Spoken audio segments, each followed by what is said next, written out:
Это новости экономики на Якутия-24, в студии Иван Лазаренко.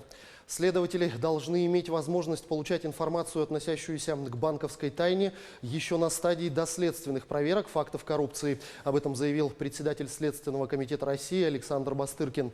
По его мнению, это повысит эффективность борьбы с коррупцией. По его словам, такие изменения необходимо внести в статью 26 Федерального закона о банках и банковской деятельности, потому что широкое распространение получили факты, когда еще в период проведения доследственной проверки проверяемыми лицами предпринимаются активные действия к сокрытию принадлежащего им имущества. Министр экономического развития России Максим Орешкин считает целесообразным проработать вопрос перевода малых предприятий с онлайн-касс на мобильное приложение, аналогичное существующей программе для самозанятых. Желание уменьшить издержки предпринимателей, конечно же, есть. Если мы посмотрим на налоговый режим, который есть у самозанятых, там все идет через смартфоны и приложения, сказал Орешкин. Может быть, на этом позитивном опыте использования онлайн-приложения для самозанятых попытаться его дальше распространить на малые компании, которые не являются самозанятыми.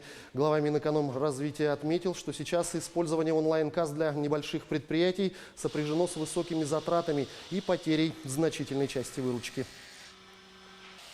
Госдума, скорее всего, примет вариант законопроекта о продлении так называемой дачной амнистии до 2022 года.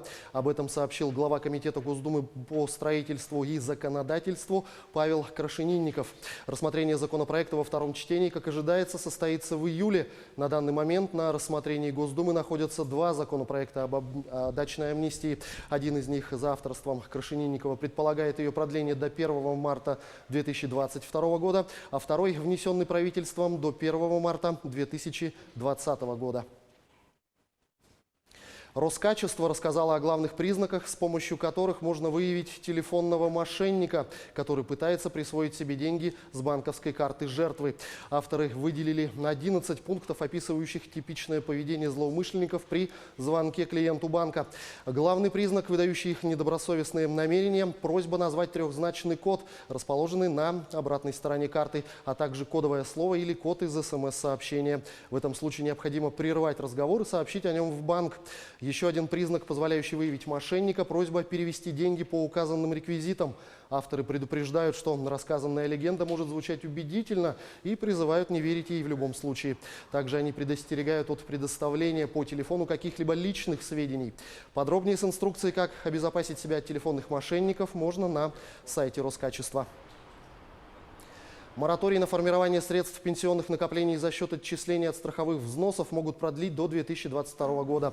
В Пенсионном фонде России напомнили, что мораторий действует с 2014 по 2021 год. Сегодня страховые взносы, которые уплачивает работодатель за своих работников, в полном объеме перенаправляются на финансирование страховых пенсий. Решения о введении моратория предусмотрены отдельными законами, проекты которых разрабатывали и сопровождали работники Министерства финансов России. Тем временем в России появилась новая услуга – информирование граждан о наступлении предпенсионного возраста.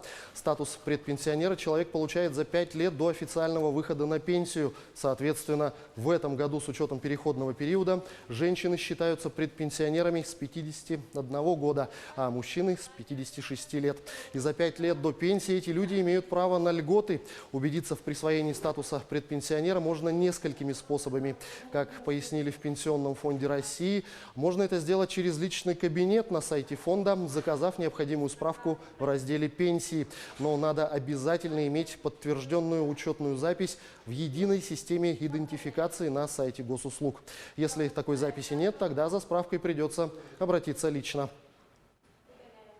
Глава Якутии Айсен Николаев провел рабочую встречу с начальником Дальневосточного главного управления Центробанка России Сергеем Беловым. Стороны обсудили реализацию соглашения между Республикой Саха-Якутия и Центральным банком Российской Федерации о взаимодействии по реализации стратегии повышения финансовой доступности на территории республики. Учитывая огромную территорию, большое количество труднодоступных и отдаленных населенных пунктов, для республики вопрос доступности финансовых услуг остается одним из важнейших. За последние годы в решении данного вопроса мы достаточно серьезно продвигаемся, в том числе благодаря применению современных технологий, отметил Айсен Николаев. На этом пока все. Оставайтесь в курсе экономических событий на Якутия-24.